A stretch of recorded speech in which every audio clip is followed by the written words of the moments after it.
Yeah, the works of man. You are the only God. There is no one. Hallelujah. Oh Lord and Lord.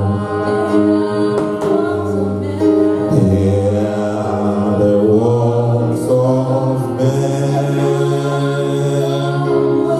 You are the only God. There is no like you. Hallelujah. Oh Lord and Lord.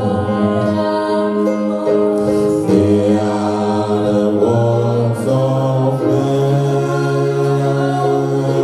You are the only God. There is none like you. Father, we give you praise. Father, we give you honor. Father, we give you adoration. Father, we bow before you. Father, we thank you. Lord, we are not playing gimmicks, we are just worshiping you. Father, we are worshiping you. Father, we are giving back the praises unto you. Blessed be your holy name. In Jesus' mighty name we praise. Lord, I'm just asking that the things that I'm going to speak to your people will help us to praise you for the rest of our lives. In Jesus' mighty name we praise. Hallelujah. I'm the one that is qualified to praise God most here this morning. I don't know about you. I'm the one that is most qualified to praise God. Let me tell you a little story about myself. You know, why I said I'm the most qualified to praise God this morning. I've always thought that I have served God in a special way, but until this year. You know why? In 1988, I gave my heart to Jesus. I got born again. 1989, September 30, 1989. You know, you wonder, I think I gave my life to Jesus first in 1987, but I wasn't serious about it. So I got serious with freedom from sin in 1988. And in 1989, September 30, I got baptized in water in Deeper Life Bible Church. I remember vividly December 15, 1989. We were preparing for a camp meeting and I got baptized in the Holy Spirit. And April 22nd, 1990. Some of you are looking at me because you were not born that time, am I right? So you're wondering which one is this pastor talking about now? But you see, it's good to recall what God has done. Just listen to this piece of story.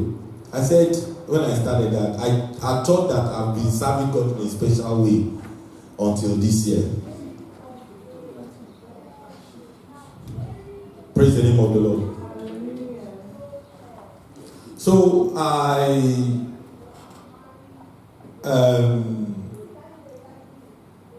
told you that I said 1990 I had the opportunity of being a pastor of a small house church.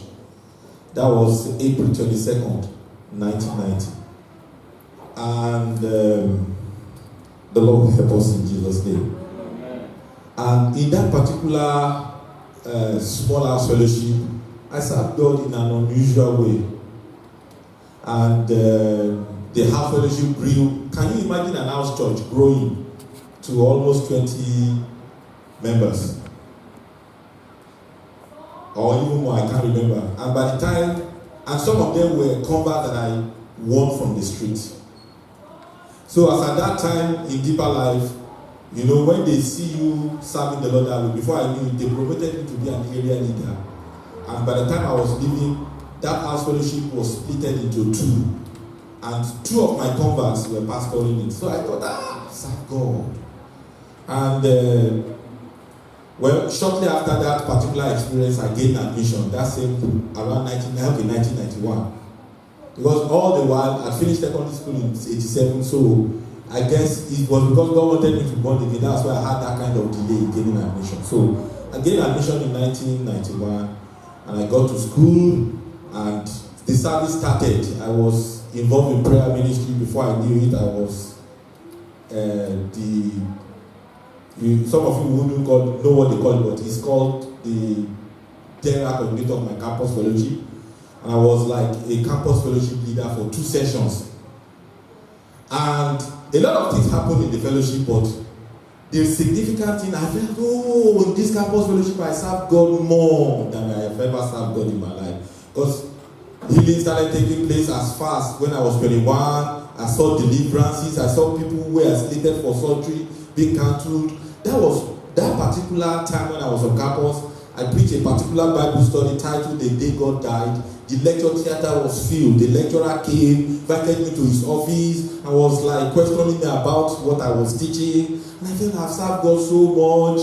And I left the campus fellowship, and I went to serve, and I did another thing for the Lord, planting churches in Delta State.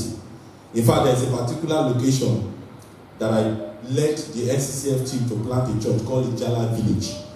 It's the extra voice. It's the point where Nigeria ship is crude oil. And you need to, for some of you from the Delta area, you know what I'm talking about. In fact, one Saturday like this, we went for evangelism. A guy and a lady was sleeping together next door like this. We just finished evangelism, we left the place. So you can imagine the kind of thing that takes place in that place. We planted a church, the church was growing, we did a lot of evangelism. We went to Ebu. I don't know, maybe you know Ebu in Delta State. We had to say like this and deliverance and a lot of things. I thought I served God. I finished and I came back to town, and before I knew it, I couldn't do much, but eventually I planted a church in Ijebu-Ode. And when I got to Ijebu-Ode to plant that church, everybody was like, this church, people don't survive with church planting in this land. And that church, from my city room, from 4 of us, when I already was 2 years old, grew and grew and grew. We rented an apartment, started having 2 services, built a place, and I felt, I've served God. And even as I'm talking to you now, there are churches in cities in Nigeria, and that church happens to be one of the most dynamic and growing church in our denomination. And I was asked to be the mission director, started traveling and all that. I said, I was serving God. Until this year, when I got to New Zealand. And even though in the midst of all those ones, I've always done crusade, just like I've told you. But this year, this trip that I went to Nigeria, I felt this is the best year of my life. Thought you would clap your hands and celebrate it. You know why?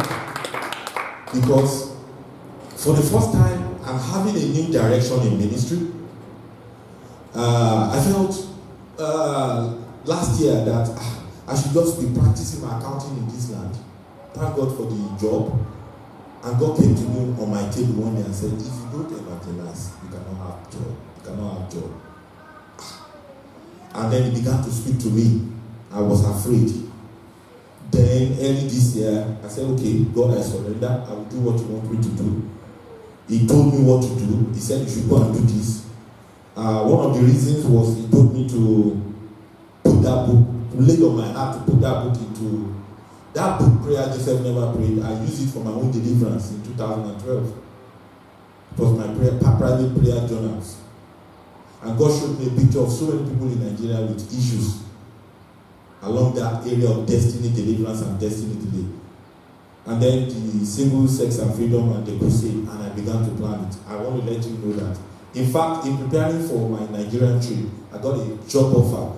I didn't apply for it. They went online, downloaded my CV, and I couldn't take it up because I needed to go to Nigeria. And I want to tell you that I came back from Nigeria, And I looked at everything that had happened. I preached in 20 services.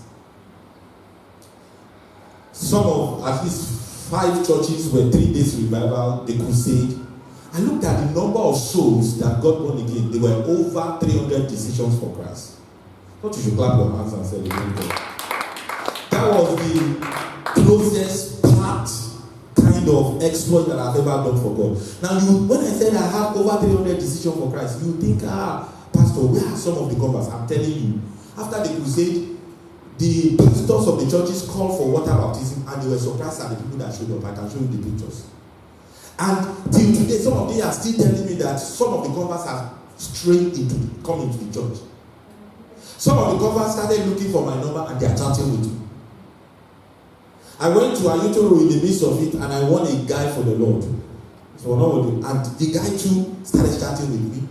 And it's evidence that something has happened to them. Some of the pastors now started saying that they want to join that Isaiah 52 verse 7 vision because of the impact that the program made in Agriculture.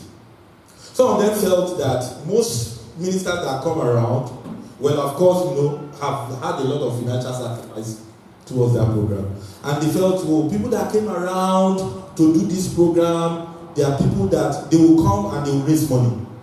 So they were shocked that somebody is coming from abroad and it's not even after their money, it's after souls. So coming back from that trip, seeing so many people, I will put some of the video online, you see some of the testimonies. So many people delivered. Creative miracles, healings, deliverances, so many testimonies. And I looked at myself that even if I have not made money this year, with my skill and experience, this is the best year of service for me. I thought you would clap your hands. So can you see a little bit of the profile of the testimony that I've shared with you? Now, another reason why I felt this year is good for me was that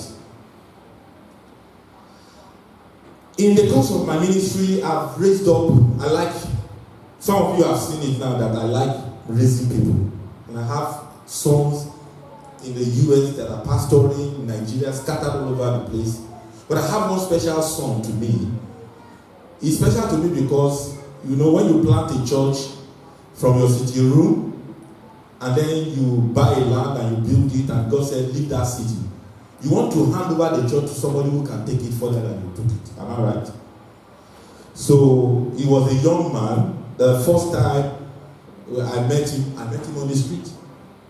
And I gave him the card of the church. And he came, got delivered from his stomach problem, and became committed in the church. He's an engineer. I had to cancel him. He got married in the church, and he's doing very fine. And when I was leaving, at a particular church in our church, a lot of people, big ministers, that he himself would be carrying Bible for them, were in the church. But before I knew it, they started moving to London, moving to South Africa, moving to America and all that. And then by the time I was coming to New Zealand, it's obvious that God said, this is the person you should hand over to. So I did that, and of course I've had to mentor him even from the end. Some of the challenges he has. Can you close the door? Some of the challenges and mentor him. You see, another reason why you should praise God with me was that. And you see, sometimes I even do online preaching to them here, to encourage them. And when I get back to Nigeria, in fact, that was where the most testimony about prayer to send never took place. Because they were almost licking me at the door as I stepped into the church to start ministering for 3 days. The excitement was so much. The whole city knew that I was in town. I met people that said, Pastor, we knew you were in town already, because they publicized And I went to his house. At least I spent 2 nights with him, with his wife. In fact, the kind of food they gave me, I'm still tasting it in my memory. Now, but can you imagine this week, he just started chatting with me, and because we still communicate. Naturally, we still do business together. He's the manager of my farm, my fish farm. So one blood will relate a lot. So he said, I don't know I'm not happy with what is going with me. I said, what happened to you? He said armed robbers came to my house. The first thing I came to my house, say, yes, the house where I slept. This I was saying, shadow of the Almighty. People will say, you went to Nigeria now, see, armed robbers attack you. I was wondering in my heart that, so if I didn't mean that it is one of those nights that I was, sometimes you stay with people not because it is the house is okay, it's neat. I enjoy staying with them. But sometimes you want to stay with some people because you want to feel them. You understand what I'm trying to say? So, in staying with that place, they took an hotel for me for 15,000 per night when I went to minister in the church. I told them later on that after the exploration of the hotel, I said, I'm coming to your house to stay. So I went to their house and I enjoyed it more than even the 15,000 naira per night hotel. So you can imagine when they told me during the week that armed robbers came to their house. I was like, what if the armed robbers have targeted the man from New Zealand to come and collect $1 that I don't have? So the first thing I wanted to find out from him was, when was the time? He said, no, it was in the afternoon that they had all left for work. And they came through the ceiling and they attacked the house, ransacked the house. He told me he's building his house, said the receipt of the roofing sheet he deposited for to roof his house, that he's looking for it. He said, what other thing are you looking for? I said, that one is no big deal. The person you deposit money won't say you didn't deposit money. He said, what other thing are you looking for? He said, I got a phone from my mother-in-law, because I felt it was funny for me to want to talk to her on WhatsApp, and she's going to a neighbor. So I got an Android phone and I gave it to him. So he had not delivered the phone. Said they took that one. I said that one is no problem. We'll get. So he said those are the two things. So he was not happy. So I was trying to encourage him, because he felt during the week his wife had a bad day. So, and he felt last year there was a series of attacks that came around the wife's birthday. So this year again, I was trying to encourage him and say, don't worry, unknown to us, that a greater attack was coming. And so on Friday, the wife just started calling me, and that he just came back from work now and is complaining of serious pain. He's a very skinny person. Not because he fasts, because he is anointed, I can tell you, to the glory of God, but because naturally he doesn't like it. He's a very skinny person and light complexion. So you would think that what happened to him is because he likes fasting. I almost started feeling guilty, because when I was mentoring him, I would just say, Tony, we are going on 30 days fasting. The whole church will do. So be ready for that. I just said, Tony, we're going on 30 days fasting. And he will just join me. While the whole church maybe will be doing like 7 days, myself and him alone, because I knew that he's going to carry the mantle. We'll continue 30 days. So I started feeling guilty that is it not me that has made this guy? But I started sitting down too and saying, Lord, but I've taught him to be drinking water, I've taught him about food fasting, I've taught him about wisdom in fasting. So later on, the wife was telling me, it's not a pastor, that sometimes I will pack food for him. He will say, don't worry. He will continue to do his work at his business place, that sometimes in the night he will remember. So the long and short story was that he had ulcer, the ulcer had perforated his stomach. And the pain became chronic. So you know how I felt. So you know how to praise God. As I'm sharing my story, I'm sharing my testimony so that you can pick up your testimony and come and share it. Let me tell you something. When you share a testimony, you will have more. I'm programming myself. Everything that I've told you now, everything that I've sacrificed now, the harvest is coming for this year. And everything that I'm telling you now, will share more testimonies of victories and testimonies. So I'm expecting you to share a testimony. And you know, where am I? If you are following me, the story of Pastor Toyi. So, and you know the way I felt? I felt like my first son is about to die. So, from Friday night, I began to pray. I began to give instructions to the wife. I began to make contacts with the national church. Look, you guys have to come around now. Do this. The person I handed over to as the church planting director, I contacted and said, do this, and you guys have to do something. And I felt like my first son wanted to die. So I slept a little bit.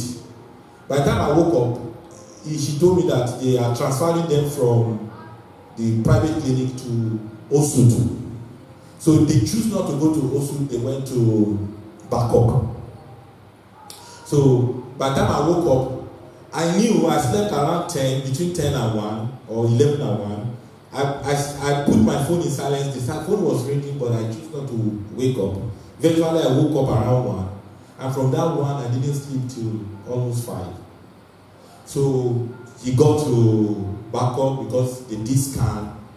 You know all those terrible medical terminologies.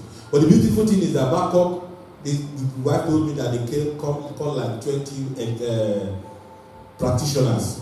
So they were reading the X-ray. But they said they can manage it.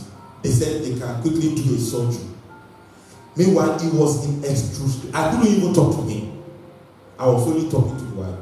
So from 1 a.m., I was talking and making contacts. Making contact, looking for money as well. Because by the time I came back from Nigeria, my GTP account was almost 0. And they spent almost like 100. We needed 195 for surgery alone. And we started praying. You know, the money side is not the issue. The fact that we could lose him was the issue. So we began to pray. By the time I woke up, when I was about to sleep around 5 a.m., they started the surgery. When I woke up, the surgery has not ended at around 8. But shortly after, the surgery ended. And the wife told me, he's on oxygen, he's in the high ICU. That's another challenge for me. So I called 2 of the elders and deacon, and then the wife. Then I did like 1 hour prayer for them. At a particular time, during the 1 hour prayer, early in the morning, I got conviction in my spirit. Because when I woke up, God gave me a word. He said, it's not by power, nor by might, but by my spirit, says the Lord. So we finished the prayer, I gave the word, and then we rounded up. Hallelujah. You know my testimony. So you saw me when I received my testimony. So during the Bible study, so everybody had to sleep in Nigeria. And after 5 to 6, I just received a call that he has woken up, he's breathing, they have removed all the life support. Clap your hands and celebrate Jesus. You have not had anything. The doctor said, because one of the prayer points we were praying was like, Lord, I told them, I said, stop praying any other prayer point. Be asking Jesus to show up in that hospital. So because the doctor told the wife, I said, just start praying that you will make it. So the doctors in the whole of Backup now, the wife was telling me this morning that they did not expect him to make it. So in the whole of Backup now, they are calling him, where is that miracle man? Because what they expect was not what they saw. They said the thing has busted, his tummy was smelling, but there was a miracle. He's alive, he's talking, he's off life support within 24 hours. Please, can you stand up with me? Stand up with me. Stand up with me. Stand up with me. That's the kind of father I am spiritually. Can you just help me to shout as many hallelujah as possible? Hallelujah. Father, we give you praise. Father, we give you honor. Father, we give you adoration. Father, we give you thanksgiving. In Jesus' mighty name we pray. Hand your feet. So, am I not the most privileged person to worship? Am I not the most privileged person to worship God this morning? Now, shortly, maybe 5 minutes or 10 minutes, let me just share a thought with you.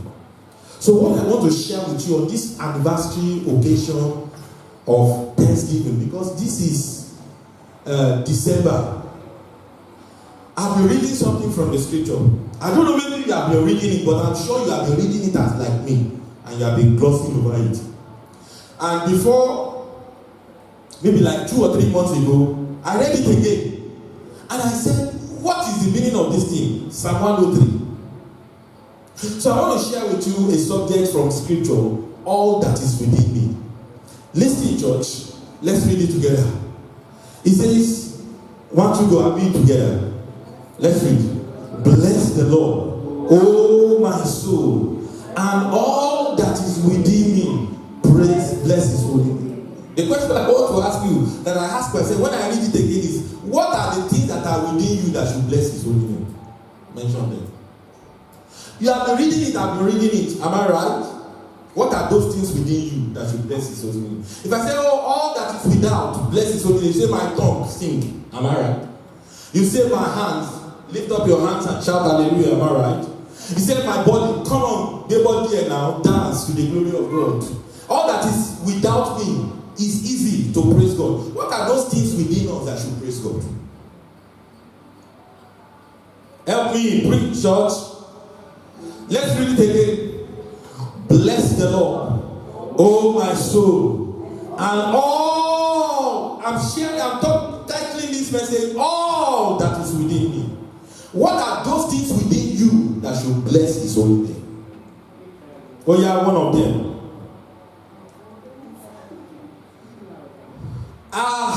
Our internal organs should bless his holy name. Well, it's more like it. But how are we going to measure, you're a scientist, sir. How are we going to measure internal organs blessing his holy name? If you can think, you know the answer now. How are we going to measure internal organs blessing his holy name? Or how are we going to dodge it? So our internal organs can actually bless his holy name. Well, how are we going to measure it?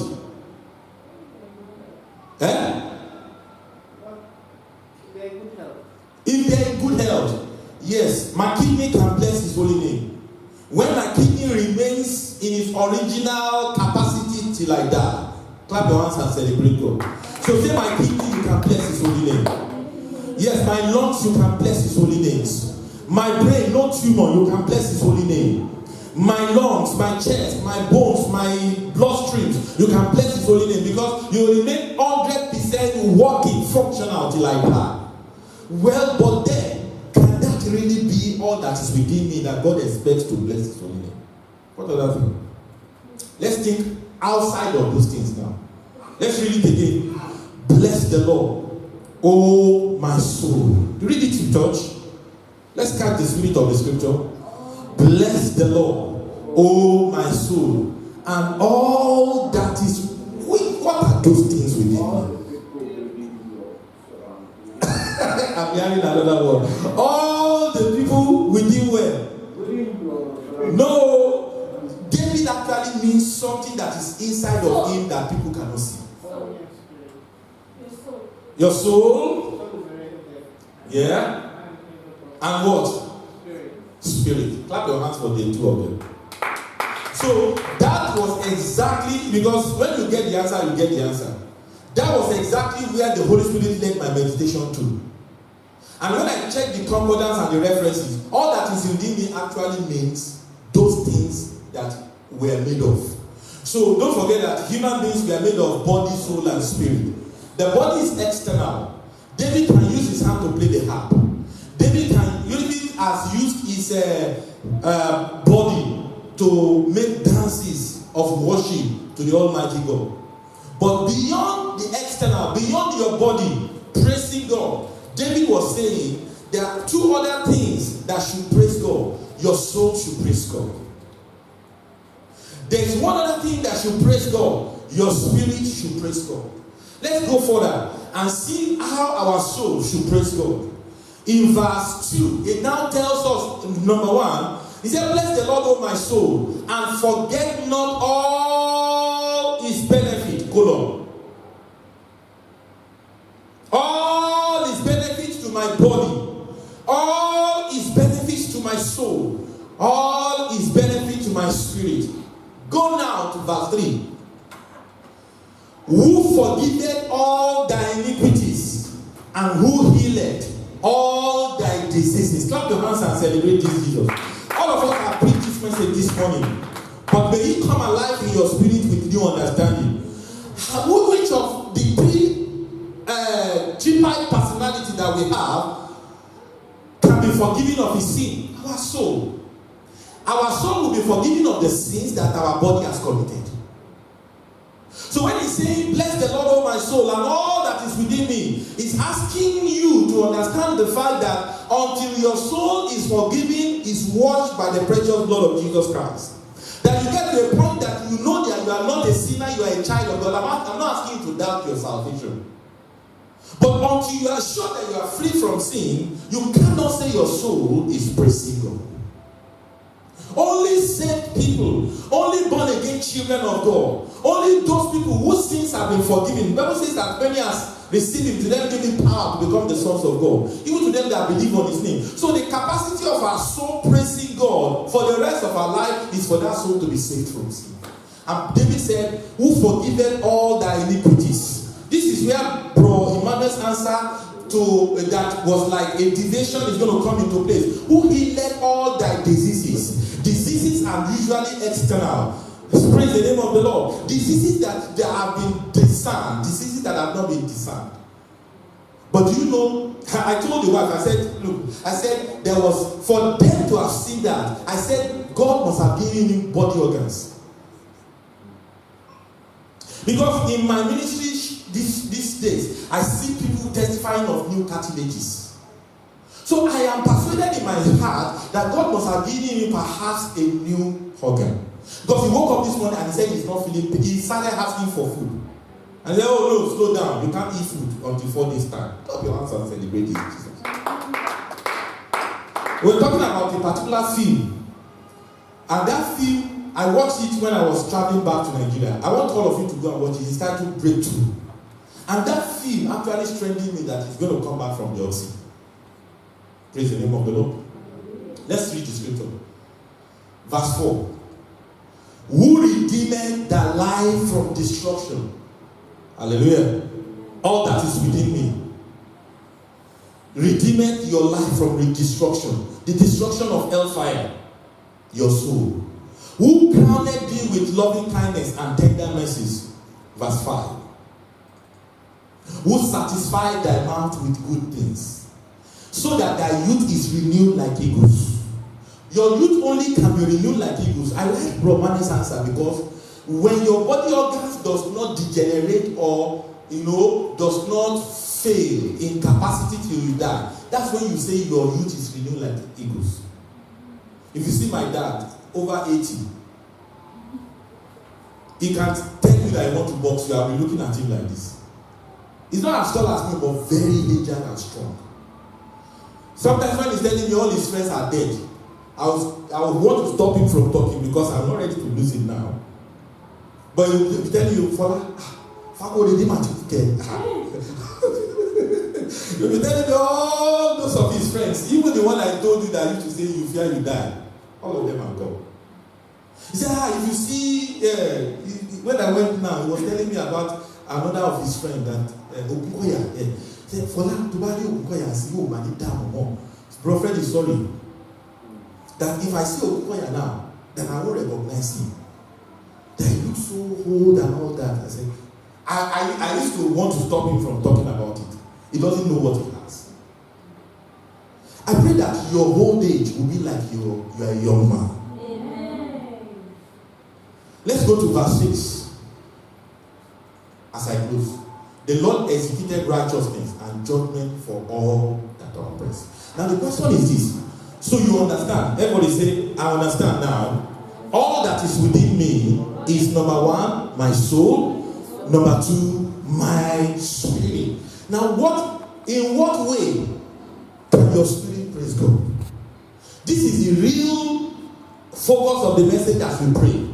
So I asked myself, I said, God, how can my spirit praise God? Well, you won't understand how your spirit can praise God until you understand that what we mean by your spirit praising God are your emotional faculties praising God. Are you with me? Your emotional faculties praise God. What are your emotional faculties that are supposed to praise God? Your anger are your emotional faculty. How can your anger praise God? How can you be angry and be praising God? Please, I'm teaching you, church. Each time you get angry, let that anger allow you to praise God. You don't get angry at God most times. If you're a strong religious person, there are people that get angry at God. But even if perhaps you have opportunity to get angry at God for what you see God give to others and He has not given to you, please let that anger praise God. How do you praise God with your spirit? Let your anger towards other human beings praise God. Do you understand me at all? You are angry. It's not possible. I've tried with all the prayers of sanctification and holiness that I have. The only difference between some of us is that some of us have ability to control our anger more than the others. That is what is called spiritual maturity. There is nobody that doesn't get angry. Doesn't Pastor Bubu get angry? Doesn't Bishop Oyedepo get angry? Can you see some of them cursing Boko Haram doing this? It's anger. It is the emotion of anger that makes them to do those things. Or discipline people irrationally in church. So I have tried, just like every other human being, I discovered that you cannot. The Bible says that be ye hungry and sin not. It said, let not the sun go down upon your wrath. Please take it as a motto. Whether with church members or with your wife or with your spouse or with anybody, when you get angry, don't let the sun go down upon your wrath. That's how your anger can praise God. When you don't wake up with the anger of yesterday, clap your hands and celebrate God. When you don't wake up with the bitterness of yesterday, when you don't wake up with the hurt of yesterday, wherever that hurt took place, it can take place in the church, it can take place at your place of work, it can even take place with your pastor. Praise the name of the Lord. But you wake up the following morning and that anger is no more there because your anger is praising God. Number two, our love can praise God. If our love does not praise God, our love will switch to lust. A man's love, you think I didn't miss my wife for almost 2 months? Nigerian women. But how will your love praise God when you don't allow that love to switch to lust? Are there not ladies around that can make a man to fall, even in Kiwi land? How do you, as a young girl, as a young man that is growing, how do you make your love not to? The moment your love for opposite sex switches to lust, it's not more going to be praising God you love. That's why the Bible says that love rejoiceth not in iniquity.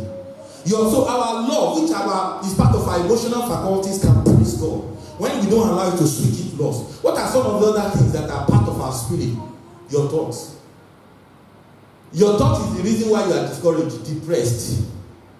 Your thought is the reason why you stop doing what you have been doing for God before.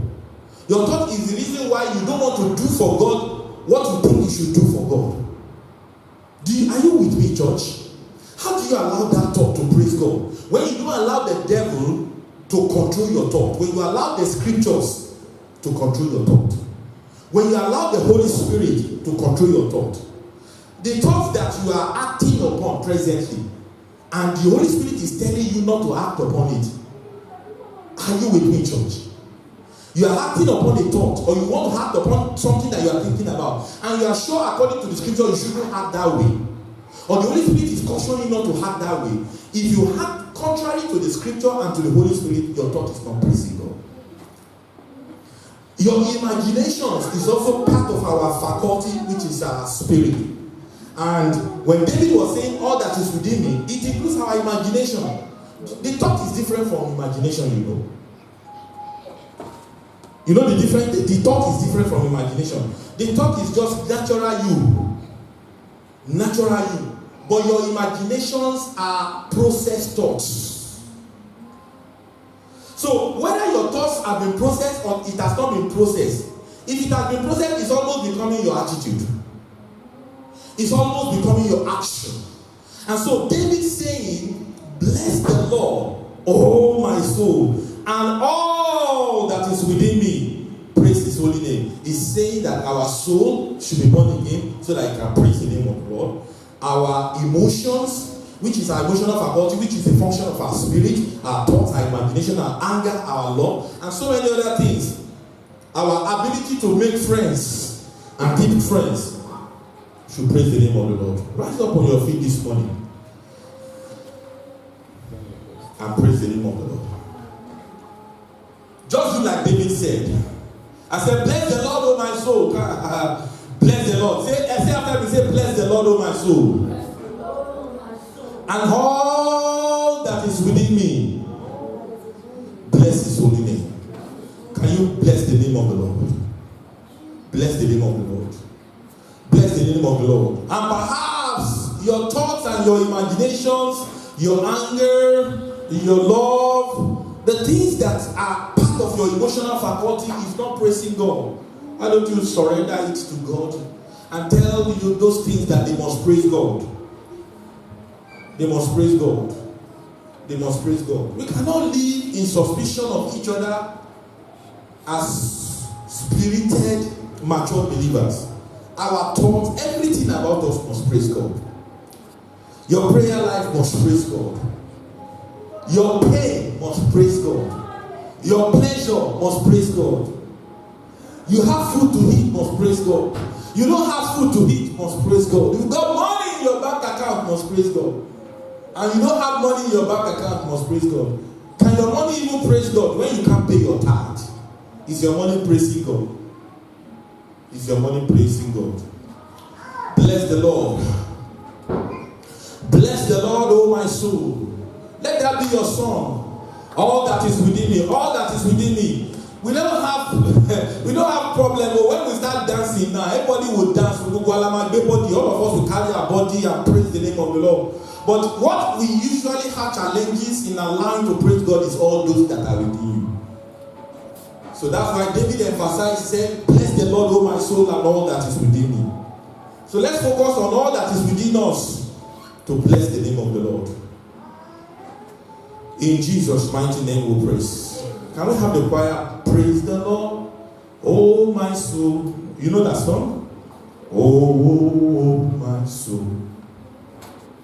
Worship his holy name. Sing like never before.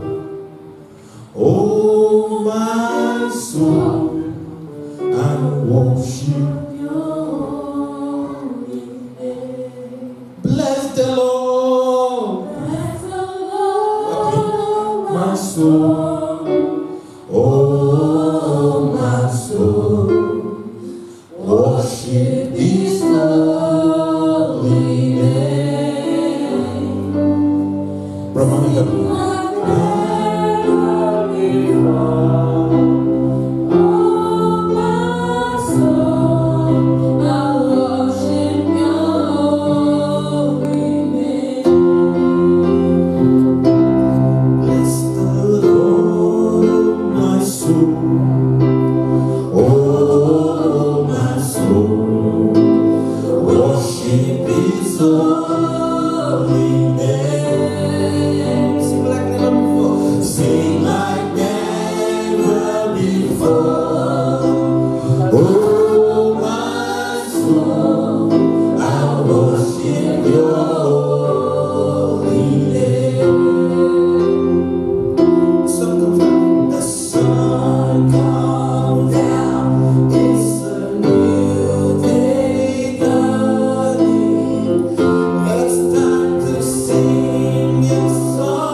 this session. I just want to say this. I want to read something that I saw this week. My wife actually picked it out to encourage you as we praise God. Two, when I say Nigerian women, my message, I don't mean Nigerian women are terrible women. I just mean they are beautiful. If you're not careful, they can take you off your feet. Praise the name of the Lord. And when I was talking about over 300 decisions for Christ, it's not to say that I have not seen more people that have decided for Christ in my ministry, but to see them in a consecrated time of 20 days is enough praise to the glory of God. Can you imagine making heaven to be happy to have party for 20 days? May God make you an evangelist. May you win souls for God in 2020. Amen. May you win souls for God this December. Amen. May you not be a fruitless tree. Amen. Unprofitable servant. Amen. Say, my Father, let me not be an unprofitable servant. Now, this is what my wife digged out. She said, my dear friends, there was a wise saying written which says, it is a mistake to think time is going. Time is not going. Time is here. Until the world ends, it is you that is going. So you don't waste time. Time is infinite. You waste yourself. You are infinite. It is you that grows old and die. Time doesn't. So make better use of yourself before you expire. Are you with me, church? And one of the worst things to do with time is comparing yourself to others. Don't even compare your family with another family. And don't compare our church with another church. This church will grow. Amen. Except God has not sent us to do it. See, a cow eats grass and gets fat. But if dog eats grass, it will die. Never compare yourself with others. Run your race. What works for one person may be that which will kill you. Some of you hearing me this morning understand Yoruba pretty well. Eti gbọ́ ní tó sọ pé àjòdè ọ̀kan lọ tó bọ̀ àrìmàkò ní fẹ́ lómi. Àrìmàbọ̀ ní fẹ́ lómi. That is a journey that somebody goes on and comes back. Perhaps a journey in wild chase is a journey never to return for another. Don't step out of God's order. Don't step out of the scripture. Don't step out of whatever the Holy Spirit is convicting you. Don't step into whatever the Holy Spirit is convicting you not to do. Don't displace Him.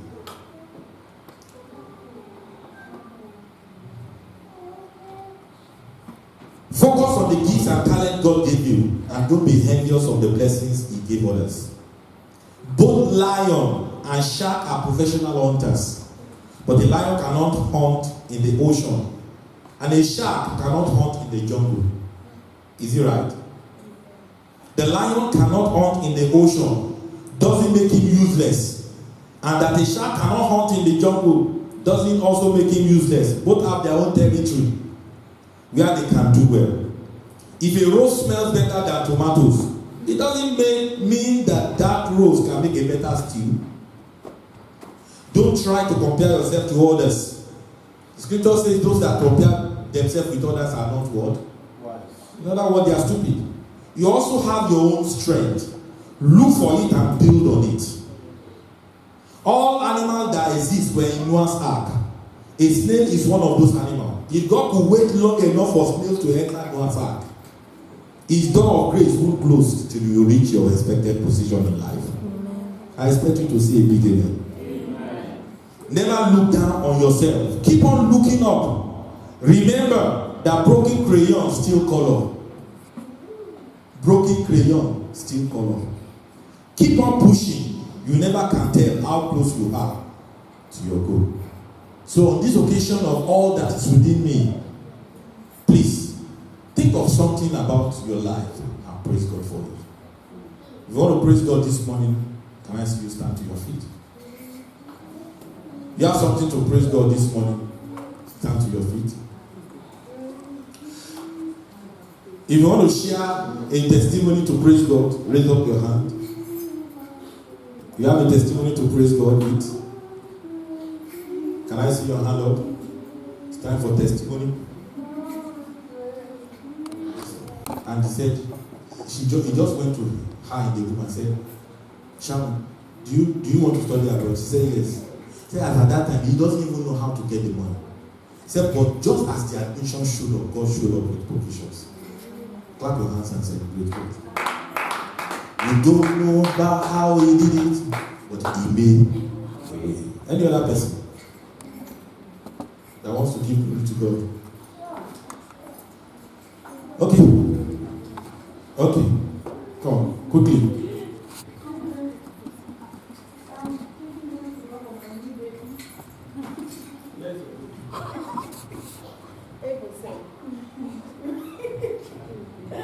Praise the Lord. I want to thank God for His faithfulness in our lives in this place. Yes, I think this is significant that I'm holding Ebose. I want to thank God for all addition to us in this place in this year. I just give God praise because He's a faithful God. He's a faithful God. He's